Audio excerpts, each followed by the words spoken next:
They left him gasping for air on a plastic chair in the corner of the ER. No one even looked twice, an old man, alone, invisible. But the next morning, 3 helicopters landed on the hospital lawn and the generals walked in. It started like any other day. Fluorescent lights, the buzz of vending machines, a full waiting room in a public hospital in Cleveland.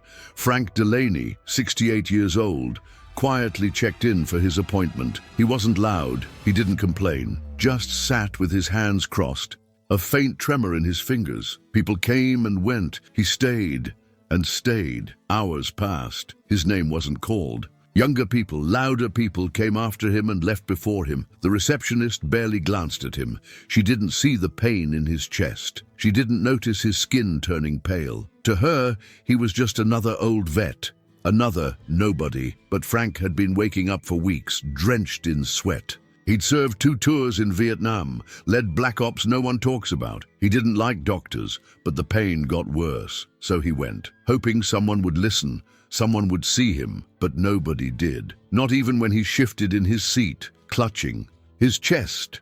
Not even when he started gasping for air. He collapsed slowly, without drama, just folded into himself. No one screamed, no one ran. A guard walked over like it was nothing, radioed for assistance. It took 15 minutes for a nurse to come. When they rolled him back, they finally checked his ID. A few nurses exchanged glances. His file was flagged, encrypted sections they couldn't open. The doctor looked concerned. This guy's military. Old clearance stuff, very old, but nobody said much else. They stabilized him. He was alive, alone, unconscious. The next morning, the hospital director's day started with a phone call he didn't understand.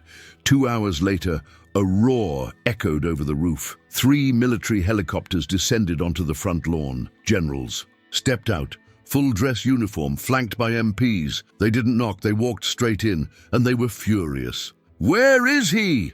one of them barked. "Where's Colonel Delaney?" Frank's old unit had seen the alert, an emergency contact that wasn't a family member, but command itself. Frank wasn't just a veteran, he'd saved countless lives. In operations so sensitive, they were still buried under decades of classified ink. He was a legend among those who knew, but no one at that hospital cared. Until now, staff stood frozen. The nurse who ignored him when he asked for help couldn't. "Look up," the director stuttered apologies. But the generals weren't interested in PR. They weren't here for optics.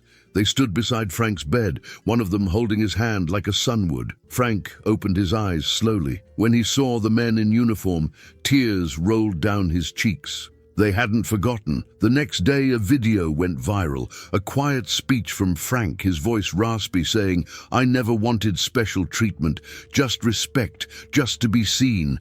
It spread like fire. Comments poured in. Veterans across the country shared their own stories. The hospital issued a public apology and overhauled its entire veteran policy, but the damage was done. And for one man who'd once been invisible in his own country, something changed. Because the day after the world ignored him, the sky opened. Hampton remembered who he was. Tell us in the comments. What city are you watching from right now? And if this story made you think, share your thoughts below using the word honor, because sometimes that's all someone is asking for. There is a story here on the screen that will also move you. Press to watch, you won't regret it.